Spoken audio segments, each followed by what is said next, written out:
तो लो जनाब माशाल्लाह प्योर माझा नस्ल की माशाल्लाह पठ आ गई ने। पहले सूए च ही माशाल्लाह पठोरा दिता इसू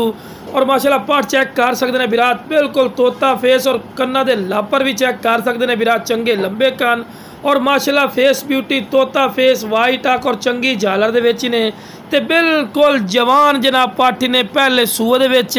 ते ला बिरा हुसन और खूबसूरती वेखो बिरा पठ दी चंगी लंबी वेल च ने और माशाल्लाह मोटे हड्ड पैरों दे विच थल्ले माशाल्लाह पठोरा इसू ते पठोरा ही बिरा बड़ा कमाल दा दिता इसू ते वेखो जी बड़े दोस्तां दी फरमाइश आई कि फौजी भाई क्वालिटी वाली चीज़ लिया दो जी नंबर 1 रेट जी बिल्कुल कम होवे। हालांकि वेखो बिरा जेडे थल्ले पठोरा है ना बिरा प्योर माशाल्लाह A+ क्वालिटी दे विच ने पठोरे दे बिरा कन्ना दे लापर भी चेक कर सकते हैं चंगे लंबे कान और इहदा गारंटी शुदा बिरा 2 लीटर दुध ने और बच्चा भी चारा खंदा ही ने। अगर तुहाडे कोल अच्छा ब्रीडर होवे ना बिरा फिर भी बकरी क्रॉस होने तैयार ही ने। इहदा इतना वड्डा बेनीफिट है तुहाडे कोल ठीक है बिरा और A+ क्वालिटी दे विच प्योर माझड़ नस्ल ते लो बिरा हवाना चड्डा वेखो जिवें फ्रीजर आंदे हवाना चड्डा माशाल्लाह ते कोई खाड़ छाड़ नहीं मारा। बाद लोग ना दुध रोकते आंदे जी 4-4 लीटर दुध है जी 5-5 लीटर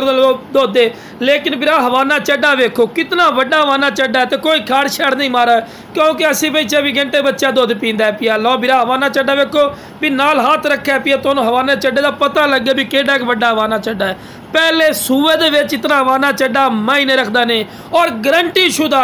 शुदा 2 लीटर दुध दे बिरा। अगर 2 लीटर दुध ना हो जुर्मदार उस है तो लो बिरा अपने बच्चे चट रही ने और जिस रेट ते बिरा तुहानूं हुण रेट भी दसांगे जिस रेट ते तुहानूं ये पूरा सैट मिलना ना इंशाअल्लाह अल्लाह दे फजलो करम नाल इकल्ला बकरा भी पैसे पूरे कर जासी। बकरा ईद तो बाद ते बकरी दा जिहड़ा हाइट है पई 35 तो 36 इंच ने जिंदा वेट 50 तो 55 किलो जिंदा वेट भी ने। वेखो जी इन्फॉर्मेशन देना कोई भी तो इन्फॉर्मेशन इस तरह की नहीं देता तो जिस बिरा चाहिए जनाब कोई 80-85 हज़ार रेट नहीं सिर्फ 65,000 रुपया जनाब सैट दा।